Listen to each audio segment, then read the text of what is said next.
നിങ്ങളെല്ലാവർക്കും പ്രത്യേകം സ്വാഗതം. നമ്മളുടെ 2615 എങ്കിലും ഇന്നലത്തെ ക്ലാസ്സിലെ 2614 അല്പം ചില കാര്യങ്ങളെ ഒന്ന് റിവൈസ് ചെയ്തിട്ട് മുന്നോട്ട് പോവുകയാണ്. അതൊന്നുകൂടി 2614 പിതാവിനോടുള്ള പ്രാർത്ഥനയുടെ നിഗൂഢ രഹസ്യം. ശ്രദ്ധിക്കണം, കണ്ടോ? നിഗൂഢ രഹസ്യം കണ്ടോ? നിഗൂഢ രഹസ്യം ഇന്നത്തെ വലിയൊരു വിഷയമാണ്. പ്രാർത്ഥന നമ്മളെപ്പോഴും പ്രാർത്ഥിക്കണോ? എന്തുദ്ദേശിച്ച് പ്രാർത്ഥിക്കണോ? എന്തിനു വേണ്ടി പ്രാർത്ഥിക്കണോ? പ്രധാനമായിട്ടൊരു കാര്യം നിഗൂഢ രഹസ്യങ്ങൾ അറിയാൻ വേണ്ടിയാണ് പ്രാർത്ഥനയുടെ മറ്റൊരു മാനം. 2614 ഒന്ന് റിവൈസ് ചെയ്യാണ്. ഇന്നലെ നമ്മൾ പഠിച്ചതുണ്ടോ? പിതാവിനോടുള്ള പ്രാർത്ഥനയുടെ നിഗൂഢ രഹസ്യം. നിഗൂഢ രഹസ്യം യേശു തൻ്റെ ശിഷ്യന്മാർക്ക് കൈമാറ്റുമ്പോൾ അടുത്ത വാക്കാണ് വളരെ പ്രധാനപ്പെട്ട വാക്ക്. മഹത്വീകൃതമായ അവിടുന്ന് മഹത്വീകൃതമായ മനുഷ്യ പ്രകൃതിയോടെ. ഇതാണ് നമ്മൾ ഇന്നലെ കണ്ടെത്തിയ വലിയ കാര്യം. അവിടുന്ന് അപ്പോൾ ഈ നിഗൂഢ രഹസ്യത്തിൻ്റെ വലിയ കാര്യമാണ് അവിടുന്ന് മഹത്വീകൃതമായ മനുഷ്യപ്രകൃതിയോടെ പിതാവിൻ പക്കലേക്ക് മടങ്ങിയതിന് ശേഷം. അതാണ് ഈശോയുടെ മഹത്വീകൃതമായ മനുഷ്യപ്രകൃതി. കാരണം അത് മനസ്സിലായാൽ ഈ നിഗൂഢ രഹസ്യം മനസ്സിലാവും. നിഗൂഢ രഹസ്യം മനസ്സിലാവും. ഇനി അടുത്തത് അവൻ്റെ നാമത്തിൽ ചോദിക്കുക. അതാണ് ഈശോ ആണ് പ്രാർത്ഥനയുടെ.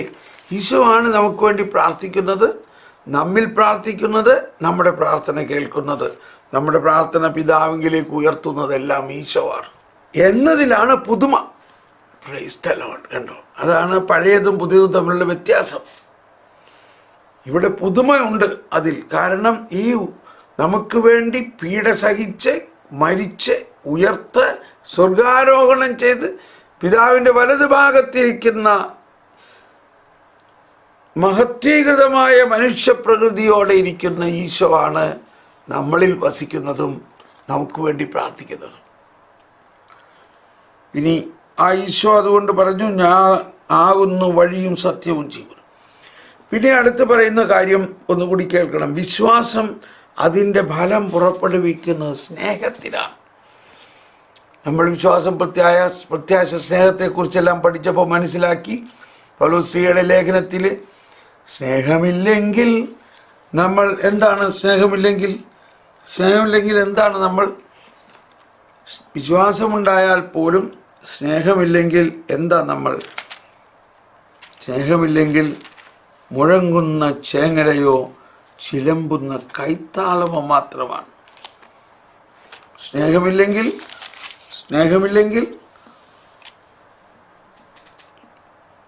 നമ്മൾ മനുഷ്യരുടെയും ദേവദൂതന്മാരുടെ ഭാഷയിൽ സംസാരിച്ചാലും സ്നേഹമില്ലെങ്കിൽ ഞാൻ മുഴങ്ങുന്ന ചേങ്ങലയോ ചിലമ്പുന്ന കൈത്താളമോ ആണ്. അങ്ങനെയാണോ എന്നൊന്ന് പരിശോധിക്കുന്നത് നല്ലതാണ്. നമ്മളെങ്ങനെയാണ്? നമ്മൾക്ക് ആ അവസ്ഥ വന്നിട്ടുണ്ടോ? ആ അവസ്ഥ ഉണ്ടെങ്കിൽ അതിൽ നിന്ന് നമ്മൾ മാറണം. യേശുവിൻ്റെ വചനവും കൽപ്പനകളും അനുസരിക്കുക. ഉണ്ടോ? യേശുവിൻ്റെ വചനവും കൽപ്പനകളും സ്നേഹത്തിൻ്റെ. ഇനി അടുത്ത ഭാഗം വളരെ പ്രധാനപ്പെട്ടതാണ്. നമ്മൾ ഇന്ന് റിവൈസ് ചെയ്യുകയാണത്. ഇന്നലെ അത് പൂർണ്ണമായി വിശദീകരിച്ചില്ല എന്ന് എനിക്ക് തോന്നി. അവനോടൊപ്പം പിതാവിൽ വസിക്കുക. ഇതാണ്. അപ്പോൾ നമ്മുടെ ഇപ്പോഴത്തെ അവസ്ഥ എന്താണ്? അവനോടൊപ്പം പിതാവിൽ വസിക്കുക. പിതാവ് നമ്മോടൊപ്പം വസിക്കത്തക്ക വിധം അവനിൽ. ഇത് നമ്മൾ പല പ്രാവശ്യം പറഞ്ഞൊരാശയമാണ്. നിന്നിൽ ഞാനുമേ എന്നിൽ നീ ഇങ്ങനെ നാം. ഈ സഹവാസം. അപ്പോൾ ആ സഹവാസത്തിൻ്റെ വലിയ രഹസ്യം ഇവിടെ പറയാണ്. അവനോടൊപ്പം ആ ഉയർത്തെഴുന്നേറ്റ് സ്വർഗാരോഹണം ചെയ്ത മഹത്വീകൃത മഹത്വീകൃതമായ മനുഷ്യ പ്രകൃതിയിലൂടെ ഈശോ നമ്മളിൽ ലയിച്ചിരിക്കുന്നു. ആ നമ്മളിൽ അവനോടൊപ്പം പിതാവിൽ വസിക്കുക. എന്തോ ഒരു രഹസ്യമാണ്. പിതാവ് നമ്മോടൊപ്പം വസിക്കത്തക്ക വിധം അവനിൽ നമ്മെ സ്നേഹിക്കുന്നു. അവനിൽ നമ്മെ സ്നേഹിക്കുന്നു. അവനോടൊപ്പം പിതാവിൽ വസിക്കുക. അതാണ് പിതാവിൽ വസിക്കുക. അത് തന്നെ നമുക്കൊന്ന് ചിന്തിക്കാൻ പറ്റുമോ? ഈ പ്രപഞ്ചം മുഴുവനെയും സൃഷ്ടിച്ച് പരിപാലിക്കുന്ന സൃഷ്ടാവും പരിപാലകനുമാകുന്ന ആ പിതാവിൽ നമ്മളെങ്ങനെ വസിക്കുക? നമുക്ക് വസിക്കാൻ ഒരേ വഴിയേ ഉള്ളൂ.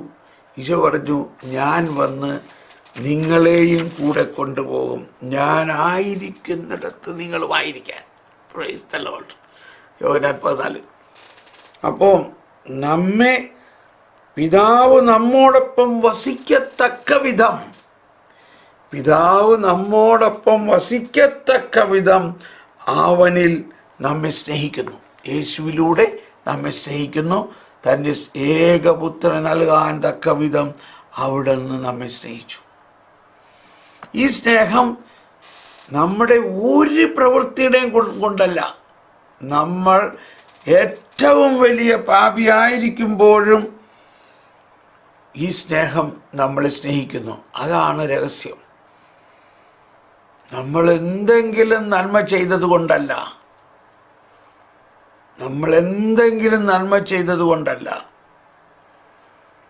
നമ്മൾ ഏറ്റവും വലിയ പാപിയായിരിക്കുമ്പോഴും ഈ സ്നേഹത്തിന് പക്ഷപാതമില്ല. ഈ സ്നേഹം അൺകണ്ടീഷണലാണ്. കാരണം ദൈവം സ്നേഹമാകുന്നു. നമ്മൾ പറഞ്ഞു, ഡോമിനം വിഫിഫിക്കാൻഡത്തിൻ്റെ 10ാം ഖണ്ഡികയിൽ അൺക്രിയേറ്റഡ് ലവ്, സൃഷ്ടിക്കപ്പെടാത്ത സ്നേഹമാണെന്നുള്ളത്. അപ്പോൾ ആ സൃഷ്ടിക്കപ്പെടാത്ത സ്നേഹം പിതാവും പുത്രനും പരിശുദ്ധാത്മാവിൻ്റെയും കൂട്ടായ്മയാണ്. ആ സ്നേഹം പിതാവും പുത്രനും പരിശുദ്ധാത്മാവും എങ്ങനെ സ്നേഹത്തിൽ ഒന്നായിരിക്കുന്നുവോ ആ സ്നേഹ സാഗരത്തിലേക്ക് നമ്മളങ്ങ് ലയിക്കുന്നു. അതാണ് ഇവിടെ പറയുന്നത്. പിതാവ് നമ്മോടൊപ്പം വസിക്കത്തക്ക വിധം അവനിൽ നമ്മെ സ്നേഹമാക്കുന്നു. ഈ പുതിയ ഉടമ്പടിയിൽ നമ്മുടെ യാചനകൾ ശ്രവിക്കപ്പെടുമെന്ന ഉറപ്പിൻ്റെ അടിസ്ഥാനം യേശുവിൻ്റെ പ്രാർത്ഥന തന്നെയാണ്. അപ്പോൾ യേശു നമുക്ക് വേണ്ടി പ്രാർത്ഥിക്കുന്നു. യേശുവിൻ്റെ പ്രാർത്ഥനയാണ്, കർത്താവേ, ഞങ്ങൾക്കറിയില്ല കർത്താവേ, പക്ഷെ ഒന്ന് ഞങ്ങൾക്കറിയാം, ഞങ്ങൾക്ക് വേറെ ഒന്നും വേണ്ട, ഞങ്ങൾക്ക് ദൈവിക രഹസ്യം മതി. ഇപ്പോൾ നമ്മൾ അതാണ് ചിന്തിക്കേണ്ടത്. നമുക്ക് വേറെ ഒന്നും പ്രാർത്ഥിക്കേണ്ട. ഞങ്ങൾക്ക് ദൈവരാജ്യവും ദൈവത്തിൻ്റെ രഹസ്യവും നിഗൂഢ രഹസ്യങ്ങളിൽ അങ്ങനത്തെ ഒരു മനോഭാവത്തിലേക്ക് വരിക. എന്നിട്ട് 2615 നമ്മൾ പോവുകയാണ്. നമ്മുടെ പ്രാർത്ഥന ഇപ്പോൾ നമ്മളിപ്പോൾ കഴിഞ്ഞ പാരഗ്രാഫ് നിർത്തിയിരിക്കുന്നത് ഈ കേട്ടതെല്ലാം യേശുവിൻ്റെ പ്രാർത്ഥനയിലൂടെയാണ് നമുക്ക് ലഭിക്കുന്നത്. നമ്മൾ പ്രാർത്ഥിക്കുന്നതിലൂടെയല്ല, യേശുവിൻ്റെ പ്രാർത്ഥനയിലൂടെ. നിത്യപുരോഹിതനായ ഈശോ നമുക്ക് വേണ്ടി പ്രാർത്ഥിക്കുന്നു. നമ്മുടെ ശിരസ്സായ ഈശോ നമുക്ക് വേണ്ടി പ്രാർത്ഥിക്കുന്നു.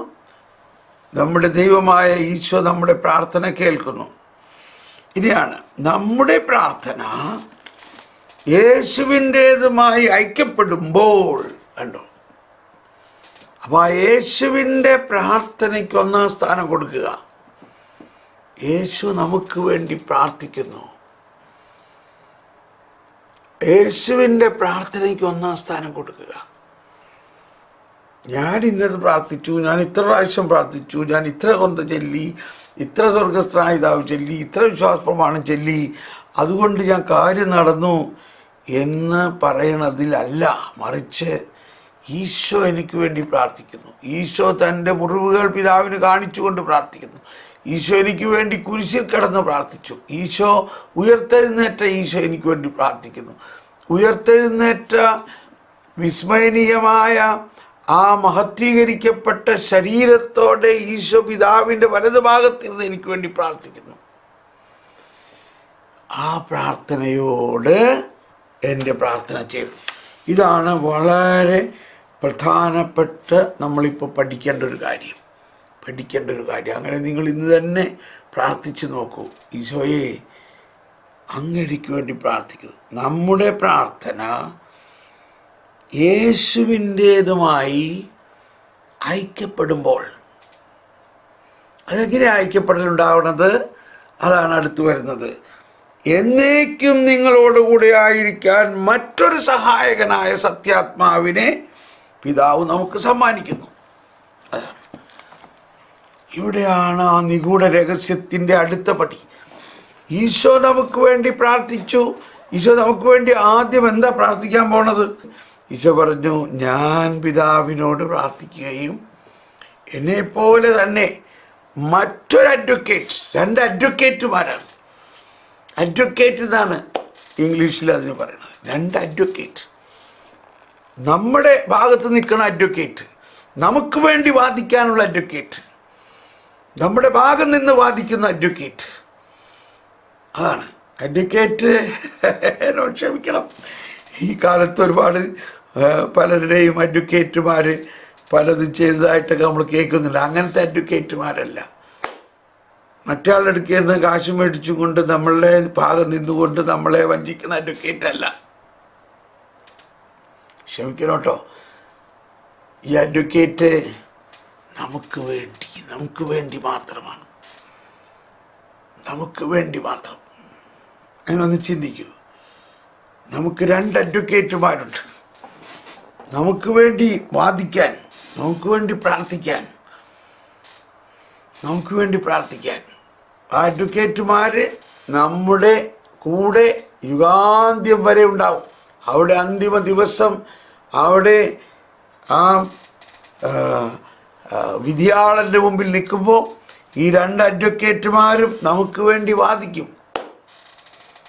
അതിലേക്ക് നമ്മൾ പോകുന്നില്ല. അപ്പോൾ എന്നേക്കും എന്ന് പറഞ്ഞാൽ അതാണ്. നമ്മൾക്ക് എപ്പോഴും ഒരു മിസ്അണ്ടർസ്റ്റാൻഡിങ് ഉള്ളത്, പരിശുദ്ധാത്മാവ് നമ്മളെന്തെങ്കിലും തിന്മ ചെയ്താൽ പരിശുദ്ധാത്മാവ് നമ്മളെ വിട്ടു പോകുമോ? അങ്ങനെ വിശ്വസിക്കുന്നുണ്ടെങ്കിൽ നമ്മൾ വിശ്വാസത്തിൻ്റെ മണ്ണാകട്ടിയായി മാറി. ഒന്ന് ആലോചിച്ച് നോക്കിയേ. ഈശോ പറഞ്ഞിരിക്കുന്ന അന്ത്യത്താഴത്തിന് ശേഷം പറഞ്ഞിരിക്കുന്ന വലിയൊരു കാര്യമാണ്, ഞാൻ പിതാവിനോട് പ്രാർത്ഥിക്കുകയും എന്നേക്കും നിങ്ങളോട് കൂടെ ആയിരിക്കാൻ. എന്നേക്കും. അതാണ് ഇപ്പോഴും എപ്പോഴും എന്നേക്കും എന്ന ആശീർവാദം. നമ്മൾ ഈ ആശീർവാദം എല്ലാം കേൾക്കുമ്പോൾ എനിക്ക് ചില സമയത്ത് ആ ആശീർവാദ സമയത്ത് ഇങ്ങനെ മേല് മുഴുവനും പരിശുദ്ധാത്മാവ് കൊണ്ട് കോരിത്തരിക്കുന്നൊരവസ്ഥയാണ്. ഞാനത് കേൾക്കാനിങ്ങനെ നോക്കിയിരിക്കുകയാണ്. കർത്താവ് നിങ്ങളോട് കൂടെ, സർവശക്തനായ ദൈവം നിങ്ങളെ അനുഗ്രഹിക്കട്ടെ. പിതാവും പുത്രനും പരിശുദ്ധാത്മാവും ഇപ്പോഴും എപ്പോഴും എന്നേക്കും. എല്ലാ ദിവസവും എത്ര പ്രാവശ്യം നമ്മൾ കേൾക്കണതാ. എന്നാലും പറയുന്നേ, വലിയ പാപമൊക്കെ ചെയ്താൽ പരിശുദ്ധാത്മാവ് വിട്ടു പോകട്ടാ. ആണോ? ദാവീദ് രാജാവ് പ്രാർത്ഥിച്ചില്ലേ, പരിശുദ്ധാത്മാവ് വിട്ടു പോകുന്നു. പെട്ടെന്ന് അങ്ങടേക്ക് ഓടി. പുതിയ നിയമത്തിലെ ഈ സ്റ്റാൻഡ്, ഈ നവീനമായ ഈശോ മിശിഹ തൻ്റെ രക്തം കൊടുത്ത് നമുക്ക് വേണ്ടി ബലിയർപ്പിച്ച് ഉയർത്തെഴുന്നേറ്റ് സ്വർഗാരോഹണം ചെയ്ത് പിതാവിനോട് പ്രാർത്ഥിക്കുകയാണ്. അത് വിട്ടുപോകോ? ഇവിടെയാണ് നമ്മൾ ഇനിയും വളരേണ്ടത്. ഞാൻ അല്പം വിശദമായി പോവുകയാണ്. പരിശുദ്ധാത്മാവാണ് നമ്മളെ വിശദീകരിക്കാൻ ദൈവം അയച്ചേക്കണത്. നമുക്ക് നമ്മളെ വിശദീകരിക്കാൻ പറ്റുമോ? അപ്പോൾ പഴയ നിയമത്തിൽ അല്ലെങ്കിൽ പ്രമാണങ്ങൾ പാലിച്ചാൽ വിശുദ്ധീകരിക്കപ്പെട്ടു എന്ന് ചിന്തിക്കുന്നതല്ല വിശുദ്ധി. വിശുദ്ധി ഇതിനെ മറ്റൊരു വിധത്തിൽ പറയുകയാണെങ്കിൽ വിശുദ്ധി അശുദ്ധി മാറ്റുക എന്നതല്ല വിശുദ്ധി. വിശുദ്ധിയുടെ ഉറവിടം തന്നെയായ പരിശുദ്ധി ദൈവം തന്നെ നമ്മളിലേക്ക് നൽകുമ്പോൾ ദൈവീകരിക്കപ്പെടുകയാണ്. നമ്മൾ ദൈവീകരിക്കപ്പെടുമ്പോൾ നമ്മളിലുള്ള അശുദ്ധി മുഴുവനും മാറുന്നു. കൃപയിലൂടെയാണ് നമ്മൾ വിശുദ്ധീകരിക്കപ്പെടുന്നത്. ഓക്കെ, അപ്പോൾ അത് വിശദമായിട്ട് പോകുന്നില്ല, സമയമില്ലാത്തതിൻ്റെ പേരിൽ. അപ്പോൾ ഒന്നും നമ്മൾ അടിവരയിട്ട് ഇനി ഒരിക്കലും മടങ്ങിപ്പോകാത്ത രീതിയിൽ ഇത് ഉറപ്പിക്കണം. പരിശുദ്ധാത്മാവ് ആണ് നമ്മളെ വിശുദ്ധീകരിക്കുന്നത്. അതിനു വേണ്ടിയാണ് പിതാവ് പുത്രൻ ഈ പീഡ സഹിച്ച് മരിച്ചു. ആ സമയത്ത് ഈശോ പറഞ്ഞു, ഞാൻ പോകുന്നില്ലെങ്കിൽ അവൻ വരില്ല. ഞാൻ പോകുന്നു എന്ന് പറയണത് ഞാൻ പീഡ സഹിച്ച് എന്നെ ബലിയായി അർപ്പിക്കുന്നത് നിങ്ങൾക്ക് പരിശുദ്ധാത്മാവിനെ നൽകാൻ വേണ്ടിയാണ്. അപ്പോൾ ആ പരിശുദ്ധാത്മാവ് എന്നേക്കും നിങ്ങളോട് കൂടെ ആയിരിക്കും. ഇത് ഉറപ്പിച്ചോ. ആർക്കെങ്കിലും സംശയമുണ്ടോ അത് വിട്ടുപോകുമെന്നോ? ഒരിക്കലും വിട്ടുപോകില്ല. ഇതാണ് എൻ്റെ വിശ്വാസം. അതുകൊണ്ടാണ് എനിക്ക് അഭിഷേകം. ഞാനിത് എൻ്റെ അഭിഷേകത്തെ പൊക്കി പറയാനല്ല, ഇത് 30 വർഷമായിട്ട് ഞാൻ വിശ്വസിക്കുന്നതാണ്. എനിക്കതുകൊണ്ട് ഞാൻ പാപം ചെയ്ത് പോയിട്ടുണ്ട്, പക്ഷേ എന്ന് വിചാരിച്ച് എൻ്റെ അഭിഷേകത്തിന് ഒരു കുറവ് വന്നിട്ടില്ല. കാരണം ഞാൻ വിശ്വസിക്കുന്നു, ഞാൻ പാപം ചെയ്താൽ എനിക്ക് പാപബോധം നൽകുന്നത് പരിശുദ്ധാത്മാവാണ്, എനിക്ക് പശ്ചാത്താപം നൽകുന്നത് പരിശുദ്ധാത്മാവാണ്, പിതാവിൻ്റെ ഹൃദയത്തിൽ നിന്ന് പാപപൂർത്തി എനിക്ക് നൽകുന്നതും പരിശുദ്ധാത്മാവാണ്. അപ്പോൾ ആ പരിശുദ്ധാത്മാവ് ഒരിക്കലും എന്നെ വിട്ടുപോയില്ല. എൻ്റെ സഹായകനാണ്, എൻ്റെ അഡ്വക്കേറ്റാണ്, എനിക്ക് വേണ്ടി വാദിക്കുന്നു പിതാവിൻ്റെ അടുത്ത്. അപ്പോൾ ഇവിടെയാണ് അടുത്ത പടി, നിഗൂഢത.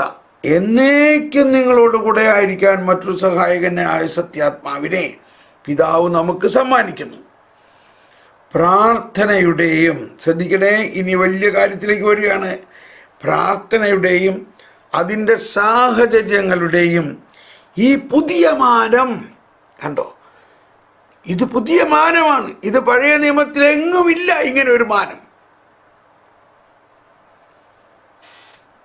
ഇങ്ങനെ ഒരു മാനം പഴയ നിയമത്തിലെങ്ങുമില്ല. എന്തുകൊണ്ട്?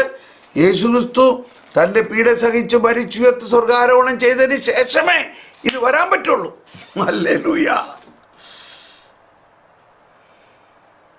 ഈ പുതിയ മാനം യേശുവിൻ്റെ വിടവാങ്ങൽ പ്രഭാഷണത്തിൽ ഉടനീളം പ്രകടമാക്കുന്നുണ്ട്. അതിലല്പം വിശദമായിട്ട് നമ്മൾ പോകണം. ഇപ്പോൾ വിടവാങ്ങൽ പ്രാർത്ഥന, വിടവാങ്ങൽ പ്രഭാഷണത്തിൽ 14, 15, 16 അധ്യായം, മത്തായി 14, 15, 16, ഈ 3 അധ്യായങ്ങളിൽ 3-ൽ കൂടുതൽ പ്രാവശ്യം ഈശോ ഇത് പറഞ്ഞിട്ടുണ്ട്. നോക്കിക്കോളൂ. 14, 23, 23 മുതൽ 26 വരെയുള്ള വചനങ്ങളിൽ അതിൽ പ്രധാനമായിട്ട് 23-ൽ പറയുകയാണ്, യേശു പ്രതിവചിച്ചു, എന്നെ സ്നേഹിക്കുന്നവൻ എൻ്റെ വചനം പാലിക്കും. ഏത് വചനം? നിങ്ങൾ പരസ്പരം സ്നേഹിക്കുക, അപ്പോൾ എൻ്റെ പിതാവ് അവനെ സ്നേഹിക്കുകയും ഞങ്ങൾ, കണ്ടോ, ഞങ്ങൾ, ഈ ഞങ്ങൾ എന്ന് പറയുന്നത് ആരാ?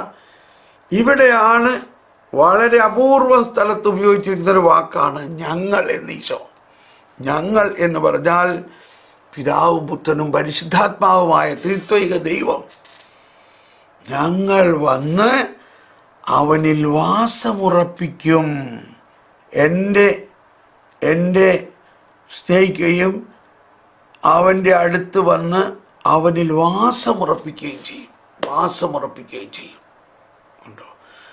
അപ്പോൾ ഇതാണ് ഈശോ പ്രാർത്ഥിക്കുന്നതിൻ്റെ ഏറ്റവും വലിയ കാര്യം. ഈശോയുടെ പ്രാർത്ഥനയിലൂടെ ഈശോ നമ്മോടൊപ്പം വസിക്കുന്നു, പരിശുദ്ധാത്മാവിന് നമ്മളൊപ്പം നൽകുന്നു. ഈശോയും പരിശുദ്ധാത്മാവും നമ്മളിലേക്ക് പിതാവിനെയും കൊണ്ടുവന്ന്, ഇതാണ് പ്രാർത്ഥനയിൽ നമുക്ക് കിട്ടുന്നത്. ഞങ്ങൾ വന്ന് വാസമുറപ്പിക്കും. അതാണ് അന്ത്യ അത്താഴത്തിൽ ഈശോ പഠിപ്പിച്ചത്. അതിനുശേഷം അതിനുശേഷം 14:24 പറയുന്നത്, 14:24, ഓ എന്തോ ഒരു പ്രമാദമാണത്. 14:24, എന്നെ സ്നേഹിക്കാത്തവനോ എൻ്റെ വചനങ്ങൾ പാലിക്കുന്നില്ല. നിങ്ങൾ ശ്രവിക്കുന്ന ഈ വചനം എൻ്റേതല്ല, എന്നെ അയച്ച പിതാവിൻ്റെതാണ്. അതാണ് ഞാനീ പറയുന്നതെല്ലാം എൻ്റെ പിതാവിൻ്റേതാണ്. അപ്പം ആ പിതാവിൻ്റെ ഹൃദയത്തിൽ നിന്ന് ഉള്ള കാര്യങ്ങൾ ഈശോ നമുക്ക് വെളിപ്പെടുത്തി തരികയാണ് ഈശോയുടെ പ്രാർത്ഥനയിലൂടെ. ഇനി നിങ്ങളോട് കൂടി ആയിരിക്കുമ്പോൾ തന്നെ ഇത് ഞാൻ നിങ്ങളോട് പറഞ്ഞിരിക്കുന്നു. എന്നാൽ ഇതാണ് 26, എൻ്റെ നാമത്തിൽ പിതാവ് അയക്കുന്ന സഹായകനായ പരിശുദ്ധാത്മാവ് എല്ലാ കാര്യങ്ങളും നിങ്ങളെ പഠിപ്പിക്കുകയും ഞാൻ നിങ്ങളോട് പറഞ്ഞിട്ടുള്ളതെല്ലാം നിങ്ങളെ അനുസ്മരിപ്പിക്കുക. ഇതൊക്കെ നമ്മൾ ഒരുപാട് കേട്ടിട്ടുള്ളതാണെങ്കിലും പ്രാർത്ഥന, എന്താ പ്രാർത്ഥന എന്ന് പറയുന്നത്?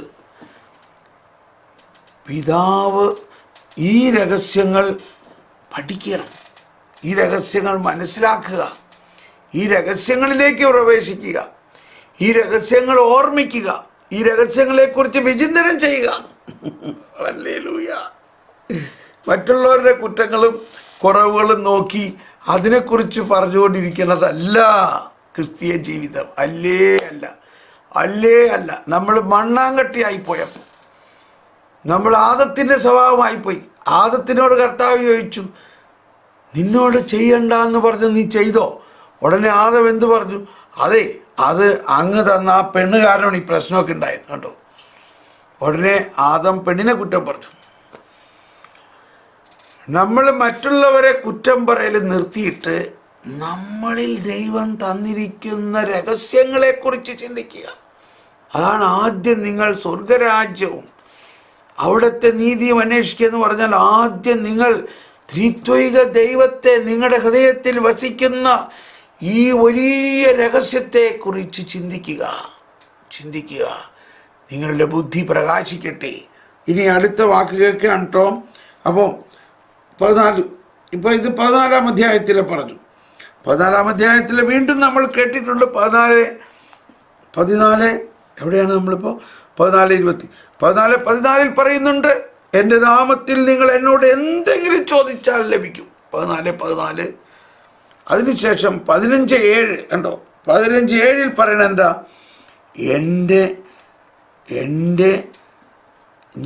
നിങ്ങൾ എന്നിൽ വസിക്കുകയും എൻ്റെ വാക്കുകൾ നിങ്ങളിൽ നിലനിൽക്കുകയും ചെയ്യുന്നെങ്കിൽ ഇഷ്ടമുള്ളത് ചോദിച്ചു കൊള്ളുക. എന്താ ഇവിടെ ഇഷ്ടമുള്ളത് ചോദിക്കാൻ? നമുക്ക് എന്ത് ചോദിക്കാൻ തോന്നുന്നു? ഇവിടെ എനിക്ക് ചോദിക്കാൻ തോന്നുന്ന ഒറ്റ കാര്യമുള്ളൂ, ദൈവമേ, എനിക്ക് നിന്നെ കൂടുതലായി അറിയണം, എനിക്ക് നീയുമായിട്ട് കൂടുതലായി ലയിക്കണം.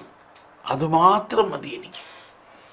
കാരണം അത് കിട്ടിക്കഴിയുമ്പോൾ ഈ സൃഷ്ടാവ് തന്നെയായ ദൈവത്തെ ഞാൻ കൂടുതലായി ലയിച്ചു കഴിയുമ്പോൾ സകല സൃഷ്ടികൾക്കെയും എനിക്ക് കിട്ടൂലേ? അതാണ്, എന്തും ചോദിക്കാം. ഇനി അടുത്ത അധ്യായം 15 ചോദിക്കുന്നുണ്ട്. 15-ാം അധ്യായത്തിൽ 16-ാമത്തെ വചനം ഇന്നലെ നമ്മൾ പറഞ്ഞതാണ്. 15:16 പറയണ എന്താ? ഞാൻ നിങ്ങളെ നിയോഗിച്ചിരിക്കുന്നു, തന്നിമിത്തം നിങ്ങൾ എൻ്റെ നാമത്തിൽ പിതാവിനോട് ചോദിക്കുന്നതെന്തും. നോക്കൂ, പ്രാർത്ഥനയുടെ പുതിയ മാനമാണ്. പിതാവിനോട് ചോദിക്കുന്നത്. എന്തുകൊണ്ടാണ് നമ്മൾ ചോദിച്ചിട്ട് കിട്ടാത്തത്? ഈ ത്രിത്വൈക ദൈവത്തിൻ്റെ അവസ്ഥയിൽ ഈശോയുടെ പുനരുദ്ധരിച്ച് വിസ്മരണീയമായ സ്വർഗാരോഹണം ചെയ്ത സ്വർഗീയമായ മഹത്വീകരിക്കപ്പെട്ട അവസ്ഥയാണ് നമ്മളിലെന്ന് നമ്മൾ അധികം മനസ്സിലാക്കുന്നില്ല. ഈശോ പിതാവിൻ്റെ വലതുഭാഗത്തിരിക്കുന്ന അവസ്ഥയിൽ നമ്മളിലുണ്ട്, അഥവാ നമ്മളും ഈശോയോടൊപ്പം പിതാവിൻ്റെ വലതുഭാഗത്താണ്. ആ ബോധ്യത്തോടെ എന്ത് ചോദിച്ചാലും കിട്ടും.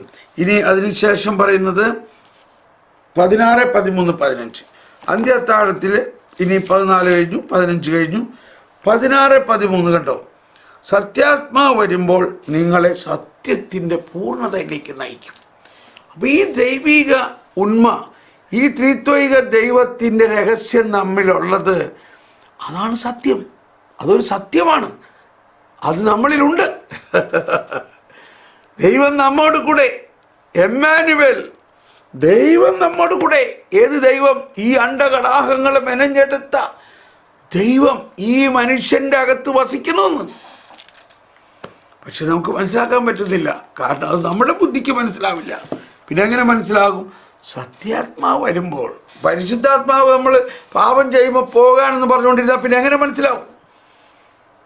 ആ പരിശുദ്ധാത്മാവ് ആദ്യം നമുക്ക് തരേണ്ടത് ഈ രഹസ്യങ്ങളെ നമ്മൾക്ക് പകർന്നു തരിക എന്നുള്ളതാണ്. നമ്മൾ അതിന് പകരം എനിക്കത് വേണം, ഇത് വേണം, അങ്ങനെ ഇങ്ങനെയൊക്കെ ചോദിച്ചുകൊണ്ടിരിക്കണമുണ്ട്. നമുക്ക് ആ രഹസ്യത്തിലേക്ക് പോകാൻ പറ്റുന്നില്ല.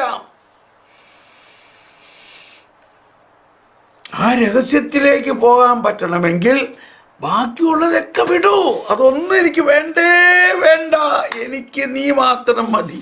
നമ്മളൊരു പാട്ട് പാടാറുള്ളതാണ്, നീ മാത്രം മതി, നീ മാത്രം മതി. ശരിക്കും അത് നല്ലൊരു ഗാനമാണ്, നീ മാത്രം മതി. അപ്പം ഈ പരസ്യ ജീവിതത്തിൻ്റെ സമാപ്തിയിൽ ഈശോ പറയുന്നത്, ഉത്ഥാനത്തിന് ശേഷം സ്വർഗാരോഹണം ചെയ്ത് കഴിഞ്ഞാൽ ഉണ്ടാകാവുന്ന ആ പ്രാർത്ഥനാ അവസ്ഥയാണ് ഈശോ ഈ 14, 15, 16, 17 അധ്യായങ്ങളിൽ പറയുന്നത്, പ്രാർത്ഥനയുടെ.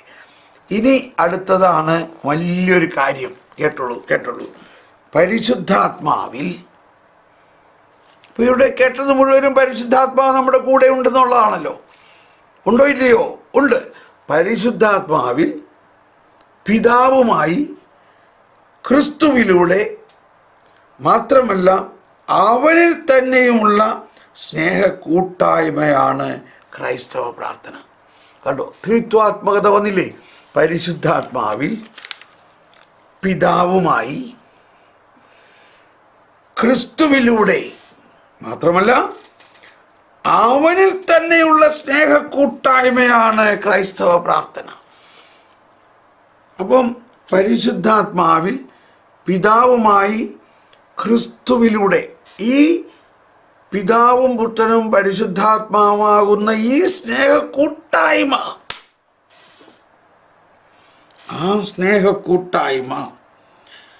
ആ കൂട്ടായ്മയാണ് ക്രൈസ്തവ പ്രാർത്ഥന. ആ കൂട്ടായ്മ. അപ്പോൾ ആ കൂട്ടായ്മയിൽ ലയിച്ചിരിക്കുമ്പോൾ ഈ പ്രാർത്ഥനയെല്ലാം താനെ അവർ ചെയ്തുകൊണ്ടിരിക്കുകയാണ്. പുത്രൻ പ്രാർത്ഥിക്കുന്നു, പരിശുദ്ധാത്മാവ് പ്രാർത്ഥിക്കുന്നു. അവർ രണ്ടുപേരും നമുക്ക് വേണ്ടി അഡ്വക്കേറ്റ് ചെയ്തുകൊണ്ടിരിക്കുന്ന അനുസരിച്ച് പിതാവ് നമുക്ക് തന്നുകൊണ്ടിരിക്കുന്നു. അതുകൊണ്ട് വേറൊരു സ്ഥലത്ത് എഴുതിയിരിക്കുന്നുണ്ട്, 2565, അനന്ത നന്മയായ പിതാവിനോടും അവിടുത്തെ പുത്രനായ യേശു ക്രിസ്തുവിനോടും പരിശുദ്ധാത്മാവിനോടും ദൈവമക്കൾക്കുള്ള സജീവ ബന്ധമാണ് പുതിയ ഉടമ്പടിയിൽ പ്രാർത്ഥന. Price the Lord. കണ്ടോ. ഇതൊക്കെ ഓർമ്മിപ്പിച്ച് തരുന്ന ആരാ? ഇത് ഓർമ്മിപ്പിച്ച് തരുന്ന ആരാ? പരിശുദ്ധാത്മാവല്ലേ. 2565, അനന്ത നന്മയായ പിതാവിനോടും അവിടുത്തെ പുത്രനായ യേശു ക്രിസ്തുവിനോടും പരിശുദ്ധാത്മാവിനോടും ദൈവമക്കൾക്കുള്ള സജീവ ബന്ധം. ഇപ്പോൾ നിങ്ങൾ നമ്മുടെ ധ്യാനമെല്ലാം കൂടിയവർ കേട്ട് കാണുമായിരിക്കും. നമ്മുടെ ഏറ്റവും പ്രധാനപ്പെട്ട നമ്മുടെ ആത്മാവെ പരിശുദ്ധാത്മാവ് എന്നുള്ള കാര്യത്തിൽ, പിതാവെന്നോട് കൂടെ, പുത്രൻ എന്നോട് കൂടെ, സ്വർഗരാജ്യം എന്നിൽ തന്നെ. അതിനു മുമ്പുള്ള സ്റ്റെപ്പ്, പാപിയാം ഞാൻ ദൈവ സുതനായി മാറി. കണ്ടോ, അതിൻ്റെ അവസാനത്തെ സ്റ്റെപ്പ്, ദൈവാത്മാവെന്നിൽ നിറഞ്ഞപ്പോൾ, ദൈവസ്നേഹം എന്നിൽ ചൊരിഞ്ഞപ്പോൾ, ദൈവാത്മാവെന്നെ ആത്മാവിൽ ലയിച്ചു, ആബപിതാവെന്ന് ഞാൻ വിളിച്ചു. സ്നേഹമുള്ളവരെ, ഇതാണ് രഹസ്യം, ഇതാണ് ദൈവരാജ്യം. ആ അവസ്ഥയിൽ നമ്മൾ ആയിരിക്കുമ്പോൾ പരിശുദ്ധാത്മാവ് പ്രാർത്ഥിക്കുന്നു, ഈശോ പ്രാർത്ഥിക്കുന്നു, പിതാവ് നമുക്ക് തരുന്നു. ഇതിങ്ങനെ ഓട്ടോമാറ്റിക്കായിട്ട് നടന്നുകൊണ്ടിരിക്കും.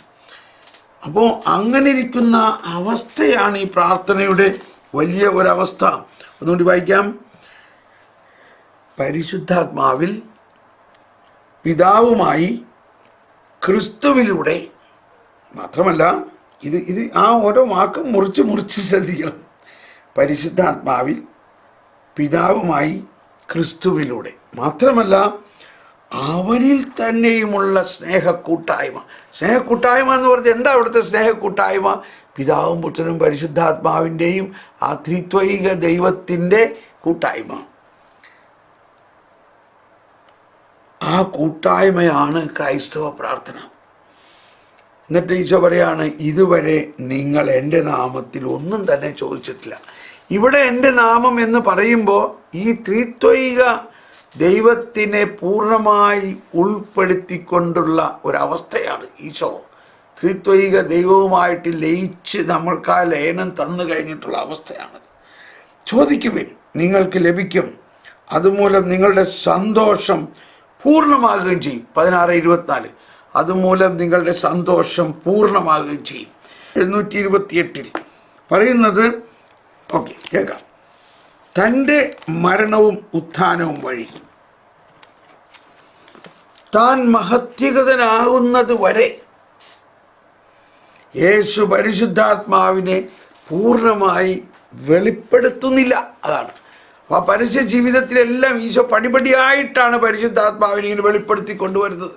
എന്നിട്ട് ഈ അവസാനമാണ് അതിനെക്കുറിച്ച് പൂർണ്ണമായി വെളിപ്പെടുത്തുന്നത്. അതാണ് ഇവിടെ പ്രതിപാദിച്ചിരിക്കുന്നത്. എന്നാൽ അവിടുന്ന് ജനക്കൂട്ടങ്ങളെ പഠിപ്പിച്ചപ്പോഴും ലോകത്തിൻ്റെ ജീവന് വേണ്ടിയുള്ള ഭക്ഷണമായിരിക്കും തൻ്റെ ശരീരമെന്ന് വെളിപ്പെടുത്തിയപ്പോഴും അവിടുന്ന് പരിശുദ്ധാത്മാവിനെ പറ്റി അല്പാൽപമായി സൂചിപ്പിക്കുന്നുണ്ട്. കണ്ടോ, ഈശോ പറഞ്ഞു, ഞാൻ നിങ്ങൾക്ക് തരുന്ന എൻ്റെ ശരീരം ആത്മാവും ജീവനുമാണ്. പിന്നെ നിക്കോദേമോസിനോട് പറഞ്ഞു, കണ്ടോ. പിന്നെ സമരിയാക്കാരിയോട് പറഞ്ഞു. കൂടാരത്തിരുന്നാളിൽ പങ്കെടുത്ത് യോഹന്നാൻ 7:37 സംസാരിക്കുമ്പോൾ അവിടുത്തെ ആത്മാവിനെ പറ്റി സൂചിപ്പിക്കുന്നുണ്ട്. പ്രാർത്ഥനയോടും ഭാവിയിൽ പ്രാർത്ഥനയോട് 114 ലൂക്ക 11:13 നമ്മൾ കേട്ടതാണ്. പ്രാർത്ഥിക്കുന്നവർക്ക് പരിശുദ്ധാത്മാവിനെ എത്രമാത്രം നൽകയില്ല. ഭാവിയിൽ ശിഷ്യന്മാർ നൽകേണ്ട സാക്ഷ്യത്തോടും 115 അതെ ബന്ധപ്പെടുത്തി യേശു അവരോട് ആത്മാവിനെ കുറിച്ച് തുറന്നു പറയുന്നുണ്ട്. അപ്പം ഈശോയുടെ പരസ്യ ജീവിതത്തിൽ പടിപടിയായി ഈശോ പരിശുദ്ധാത്മാവിനെ കുറിച്ച് ഇങ്ങനെ കൊണ്ടുവന്നിട്ട് അവസാനം എന്ത് പ്രാർത്ഥിക്കണം നമ്മൾ കേട്ടു. ലൂക്ക 11:13 പിതാവിനോട് ചോദിക്കുന്നവർക്ക് എത്രമാത്രം പരിശുദ്ധാത്മാവിന് നൽകുകയില്ല. അപ്പോൾ നമ്മുടെ പ്രാർത്ഥനയിൽ ഏറ്റവും കൂടുതൽ ഊന്നൽ കൊടുക്കേണ്ടത് പരിശുദ്ധാത്മാവിലൂടെ നമുക്ക് ലഭിക്കേണ്ട വിശ്വാസം, പ്രത്യാശ, സ്നേഹം. കണ്ടോ, 3 അപ്പം: വിശ്വാസം, പ്രത്യാശ, സ്നേഹം.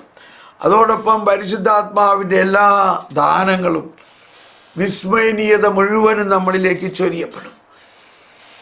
വരുവിൻ, നമുക്ക് ഇത്രയും ബോധ്യത്തോടെ ഒന്ന് വിശ്വസിച്ചേ, ഈ അവസ്ഥ നമ്മളിലിപ്പോഴുണ്ടോ? നമ്മളിലുള്ള പരിശുദ്ധാത്മാവ് വിട്ടുപോകുമോ? നമ്മളിലുള്ള ത്രിത്വൈക ദൈവം നമ്മളെ അനാഥരാക്കുമോ? ഒരിക്കലുമില്ല. ആ ബോധ്യത്തോടെ നമ്മിൽ വസിക്കുന്ന ദൈവത്തെ സ്തുതിച്ചുകൊണ്ട് നമുക്കൊരു പുത്തൻ അഭിഷേകത്തിലേക്ക് നീങ്ങാം.